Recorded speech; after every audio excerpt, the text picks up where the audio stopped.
I didn't play well yesterday. I didn't strike it well off the tee, and my putting was as bad as I've putted all year. And I kind of motivated myself last night to come out here and just be aggressive from the first tee shot to the last putt. I felt my game was in very good shape. I've been playing with a lot of confidence this year, and I felt there was no reason to hold back. And I think by playing aggressive today, I think it helped me. And yeah, I think after I birdied one, I did have the slam on my mind a little bit. It's hard not to think about it, because you've won all the previous tournaments, and you felt this would be a tremendous capper, on just a great year. So it was hard to remove that thought, as I played today. But I was able to focus on the shot at hand, and I was able to play, one shot at a time, and I was able to do that very well. I don't know. My sight lines were good today. I putted the ball extremely well today. I hit a lot of fairways. I hit a lot of greens and made some critical putts. But winning, I thought I had to shoot low. I thought I had to shoot even or under to have a chance to win it all. So the front nine, I think, really put me in great position to play just a bit more conservative on the back nine, but I really didn't know where I stood until the 17th tee, probably. Then I had a general idea of where I stood, but I was able to focus, and I hit just a solid 5-iron there, and nearly made the putt. So I think that was a key. I was able to focus on the shot, hit the shot, and make putts when I had to. I made some nice par savers, as well. Well, you have to. I mean, if you're going to shoot 68 at Huntington Valley, and I don't care from what tees, you still have to strike it well, and you've got to make some critical putts. These are some of the toughest greens that I think I've ever putted on. They have a lot of grain. Things tend to move in the opposite direction that you think the ball is going to roll, and that happened to me a lot yesterday. And also, I mean, I played with Brookie today and Charlie, and I couldn't ask for a better pairing. They're just delightful to play with. They're terrific players, and I think that helped me too, mentally. So all in all, it was a terrific round. What were your expectations coming into the season? Well, I thought I had a good chance to maybe win one or two of the majors. I had been playing well, and I felt if I had won the Chapman, or the Warner, or certainly the Warner was at White Manor, so I felt I had a chance, even though that sort of intuitively puts different types of pressure on you, because people expect you to win. And I think it was Chris Lang that said something to me about how hard it is to win when you're expected to win. And he was right. I didn't play extremely well at White Manor, but good enough to win, the Warner. So I thought coming into the season I had a chance to win the Warner, but I didn't really have any expectations after that. I just felt that my game just got solid during the year, and I was able to carry it over to the various tournaments. I didn't stumble in one of the tournaments. I think I played very well, in each of the majors, and the result showed. Would you? You said you got off to a good start today. Yeah. 3 birdies in the first 4 holes. What'd you do there on number 1?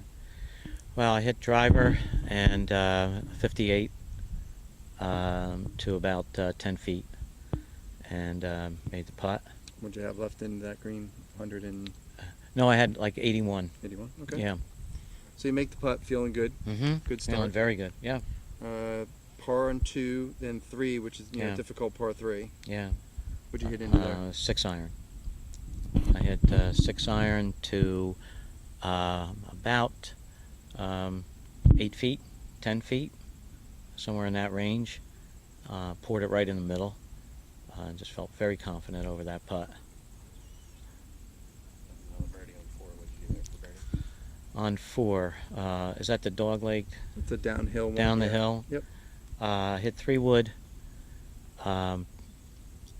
3 wood, pitching wedge to like 30 feet. Oh, I know it. No. I hit 52, a gap wedge. I hit 3 wood, gap wedge, pulled it slightly left, and I had like a 25-foot left to right breaker, and I stroked it perfectly on line and went right in the middle.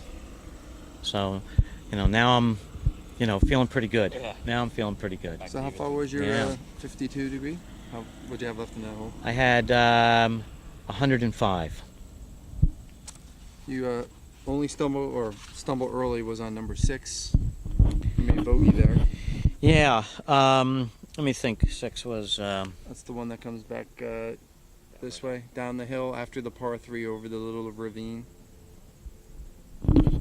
Oh, it's the short little par 4. Oh, I hit a perfect 3 wood off the tee, and I had 115 right, right down the chute. I mean, I was looking like right at the flag. I had 115 yards, but I felt a little air coming at us, and I must have underestimated the amount of wind in our face. Because I hit, I thought, a pure 3/4 wedge, and it was flagged all the way, and it just came up just short and trickled back down the bank in front of the pin, and I had a very difficult flop shot. I wasn't in the water, but I had a difficult flop shot, and I flopped it to like 6 feet, and but I missed the putt. So that was disappointing because I really felt that I hit a terrific wedge, like right at the flag, and just came up short. Par 5, you birdied. Next. 90 yards in there. Down and to the right. And about 17 feet above the hole there. Par 5. One up that's kind of a similar looking hole down the hill. Everything goes right to left. And a drive in the left rough, and then your second shot, you're just right. Why can't I remember this? Oh, Okay. Yeah, I hit a drive that just trickled into the first cut, but my ball was in an area that wasn't mown on the first cut because there was a sprinkler head right next to the Okay. ball, so they didn't mow it down. So I had no chance to like rip a 3 wood or go at it. So I laid up with a 7 iron to about 80. It was exactly 85 yards because I hit my 58 exactly 85 yards, and I think I hit it just over the flag, a little bit left of the flag and a little past it. But I think, Tony, you were there. I think I only had about 15 feet, and I just poured that in. I just stroked it and just went right in the middle. And then on the uphill hole that we saw you on, you drained like a 35, 40 footer. Well, that was totally unexpected.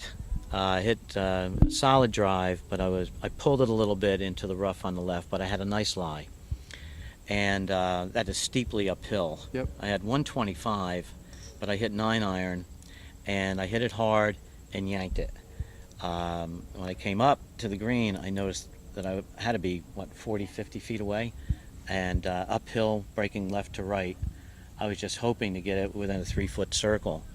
And I just picked the line, trusted the stroke, and I was aggressive with the stroke coming uphill, and it just almost stopped, I think, before it rolled in.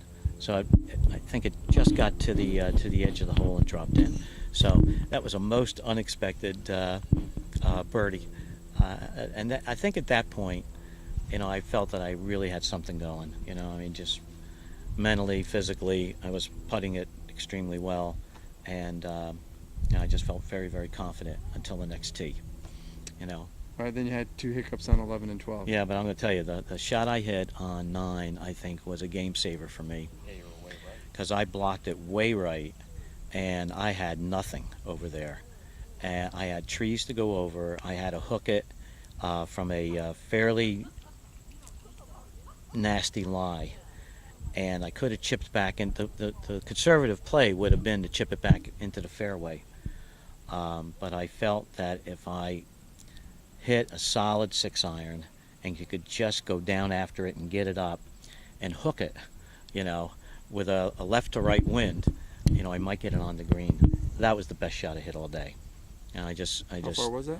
It was 166, and I hit 6-iron up over the tree with a draw, and it carried onto the green, and I 2-putted for a par. To me, that was the it was a round saver. I mean, I could have easily made 6 there, but I was thinking, be aggressive. You can hit this shot. You know, you've hit 100 shots like this over a tree. All you have to do is do it in a tournament, you know, and hook it from a difficult lie, and I pulled it off, and that was good. That was probably 30 feet, that first putt, right? Yeah, it was probably 30 feet uphill. So at that point, you got a commanding lead. I don't know if you knew that or not. No, I didn't. But No. you had a couple hiccups on 11 and 12. Yeah. Bad drives, bad 3-putts. What happened on those 2 holes? Let's see. 10 I parred. 11 down the hill over the creek. Creek was the bogey. What'd you do there? Oh, wait a minute. I described to you earlier what I did on 11. Okay. I missed the hole that I made bogey onto the front. The one that I described to you where I hit 3-wood, a perfect 3-wood. That was okay. Yeah, that's 11. So you hit 3-wood. 3-wood, pitch and wedge, 115 into the wind, came up short.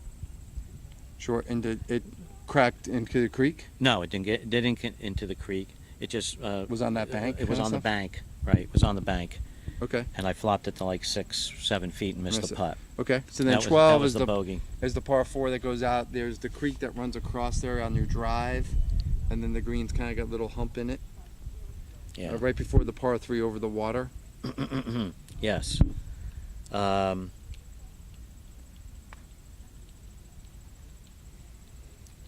Bogey that. I 3-putt that? It's only 365. No.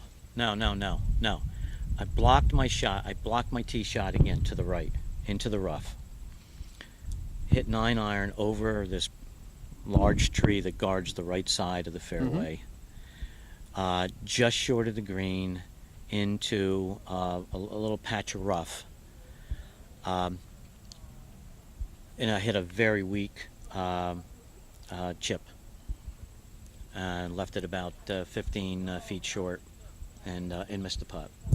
So those were back-to-back bogeys. How far was that little chip initially? The chip was probably 60 feet. Okay. And I think I hit it 40. And you hit that 9-iron from how far out? I had 135. Okay. Mm-hmm. And then all pars the rest of the way in? All solid pars. Yeah. Nothing too after that difficult, was really? No, the par 3 missed a short putt for birdie, the one over the lake. Mm-hmm. Hit 7-iron to like 6 feet, and it just missed it, but it rolled way by. But I made the putt coming back. The next hole was a The par 4 up the hill. yeah, tough one there, but I hit a driver, had 185 in, hit utility club, you know, a hybrid, to like 40 feet below the hole, 2-putted, made 2 nice putts. Next hole was par 5, and now I'm thinking, you know, birdie on the tee, and I just crushed a drive. I hit my best drive of the day, because I know I can get home in 2. And I hit 5-wood for my second shot, and it came up a little bit short in the bunker. Did not hit a really good bunker shot. Had a chip, my next one, but I chipped it pretty close and tapped it in for par. And then we have the 16 was the 2-putt. You almost made birdie. yeah, that one. That one. I really thought I had made that putt. I hit I hit my 19-degree hybrid off the tee. It left me 105 yards, which was just about a perfect distance for a 52, my gap wedge. Hit it to well, 20 feet, something like that, and I honestly thought I had made that putt. I stroked, that was, it was jarred all the way, and then it just hit the lip and just spun out. 17, you hit the 5-iron. 17 hit 5-iron, 2 putts. Yep.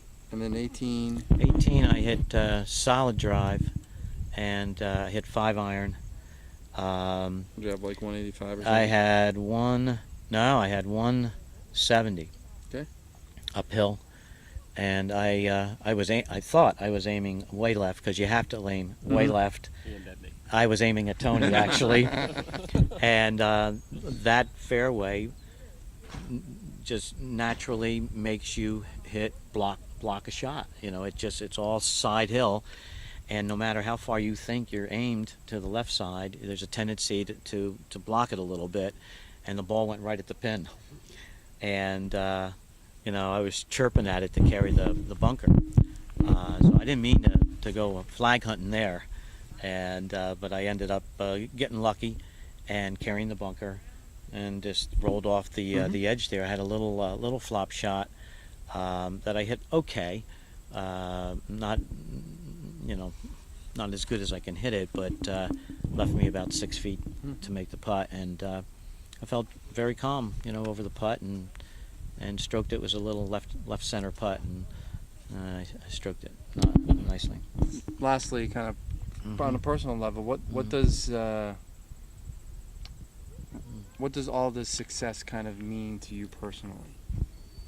I mean, you have a reputation as a very good player, a good senior since I've been around. Although when I started, you weren't quite a senior yet. Yeah. I mean, does this in any way validate you, or does this just kind of, hey, I've been here, and this just kind of shows you what I'm capable of? I think you hit the right word. I think it validates my position, in the game and in the golf association. I've done well in amateur events. I've done well in senior amateur events, and personally for me, this year became very satisfying. That I was able to do what some people expected me to do. I won't name names, but there were a number of fellow friends and competitors who expected me to do well when I turned super senior. And there's a little bit of pressure on you to live up to those expectations. But I wanted to come out this year and prove that I belonged, and that those who predicted that I would do well, I was able to achieve those standards that they set for me. So from a personal standpoint, it was very satisfying to be considered a favorite in the super senior division, and then to be able to demonstrate with my game that I was able to accomplish that.